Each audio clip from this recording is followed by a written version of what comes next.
This story comes from Lena, who worked as a receptionist at a mid-sized law office. The job was steady, and most of the attorneys treated her kindly. But one paralegal, a man named Victor, quickly became a source of discomfort. Victor was older than most of the staff, quiet and efficient.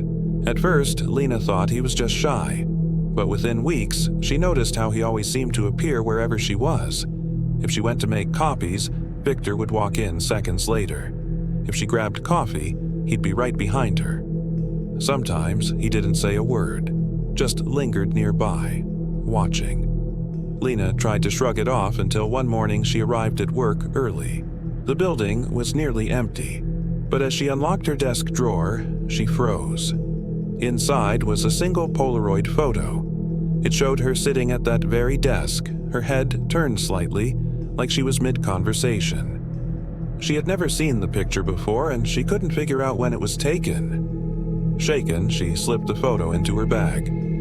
Later that day, she mentioned it casually to a coworker. The woman frowned and said, "That's odd.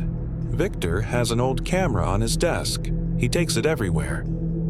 Lena decided to be cautious, avoiding Victor as best she could. But the Polaroids didn't stop. Over the next week, she found 3 more.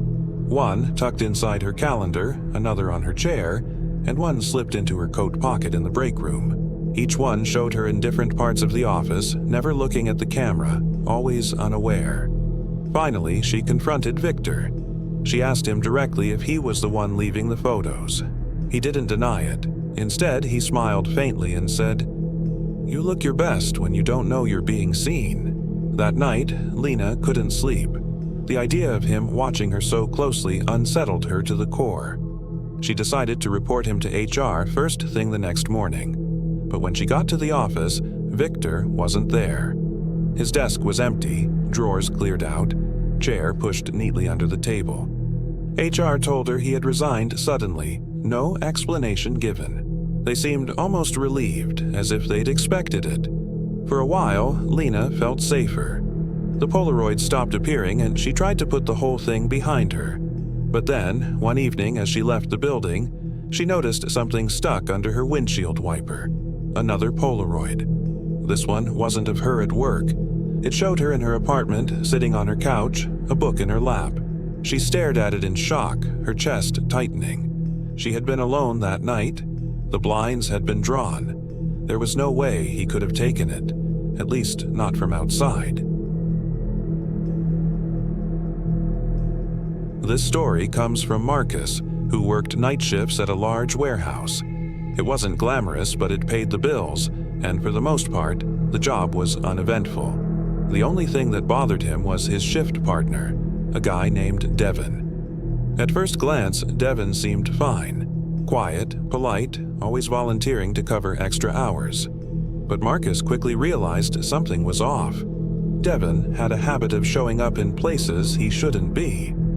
Once, Marcus was scanning inventory on the second floor when he glanced down and saw Devin standing in the shadows between 2 shelving units, just staring up at him. When Marcus called out, Devin smiled faintly and walked away without explanation. Another time, Marcus was in the break room around 3 a.m., half asleep when he looked up and saw Devin standing in the doorway. He wasn't coming in or leaving, just standing there, watching Marcus eat. At first, Marcus laughed it off. Maybe Devin was just awkward. Maybe he didn't realize how unsettling it was. But then the odd behavior escalated. One night, Marcus left his workstation for a bathroom break. When he returned, all the items he had scanned were unscanned, as if someone had erased his work. Devin was nearby, whistling softly to himself. When Marcus asked if he'd messed with the scanner, Devin shrugged and said, "Maybe you just imagined doing it." Things took a darker turn when Marcus began finding his belongings moved. His thermos was unscrewed and empty, even though he hadn't touched it. His jacket disappeared from the rack, then reappeared folded neatly on his chair. His locker, which had a combination lock, was found slightly open one night, the dial reset. Nothing was stolen, but the violation gnawed at him. Marcus mentioned it to a supervisor, but they dismissed his concerns. "Devin's been here for years," they said. "He's reliable. You're probably just tired from the shifts." Then came the night Marcus will never forget. He was working an aisle alone when the lights above him flickered. That wasn't unusual. The warehouse wiring was old. But when the lights steadied again, Devin was standing at the far end of the aisle, motionless, silent, his face partially hidden by shadow. Marcus called out, asking if he needed something. Devin didn't answer. He just turned and slowly walked away, disappearing into the next row. Marcus decided to leave early that night, even though it meant docking his pay. He headed for the exit, cutting through the dim warehouse floor.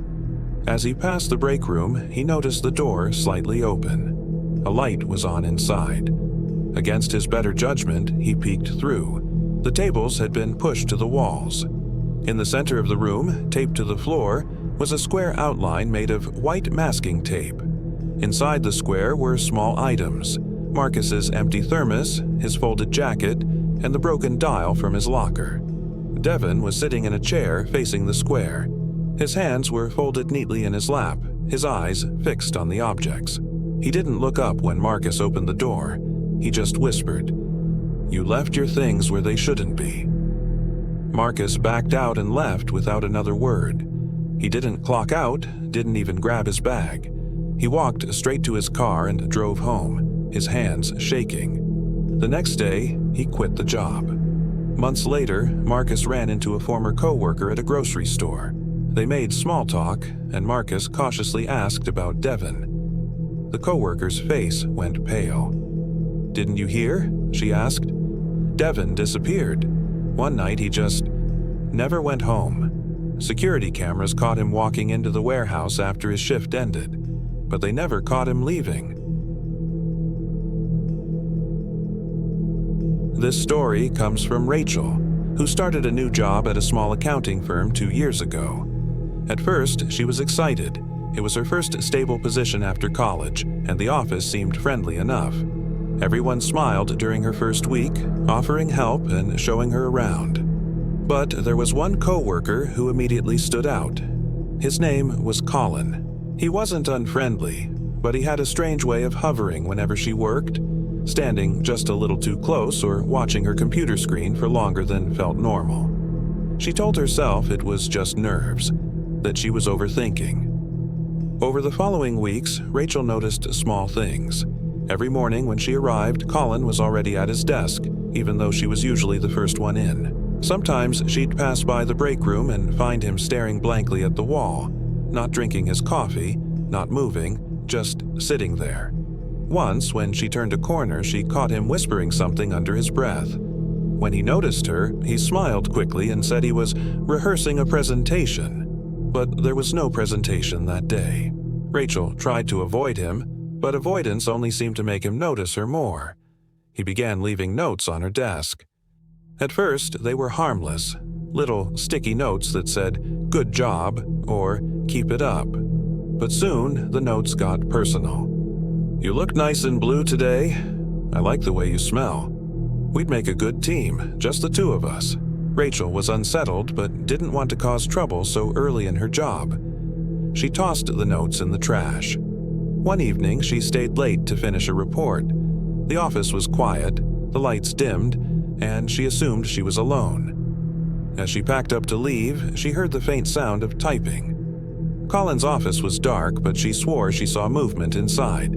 She told herself she was imagining it, grabbed her bag, and rushed out. The next morning, she found another note on her desk. This one chilled her. It said, "You shouldn't walk to your car alone at night." There was no signature, but she didn't need one. Rachel confided in a coworker she trusted, Dana, who frowned and told her to keep the note. Dana admitted that Colin had weird vibes and that a few others had noticed it too. She suggested Rachel talk to HR. That afternoon, Rachel slipped the note into her bag, planning to do exactly that. But when she went to lunch and returned, her bag was unzipped. The note was gone. Her heart pounded as she looked around the office. Colin was at his desk, typing calmly, his expression unreadable. She couldn't prove it, but she knew. He'd taken it. That night, Rachel didn't go straight home. Instead, she stopped at a cafe to calm down. When she finally reached her apartment, she noticed something strange. The light in her living room was on. She always turned it off before leaving. She unlocked the door carefully, stepping inside with her phone in her hand. Everything looked normal. Her couch, her books, her desk. But then she saw it. On the kitchen counter was a yellow sticky note, in the same handwriting as all the others. It said, "I like where you live."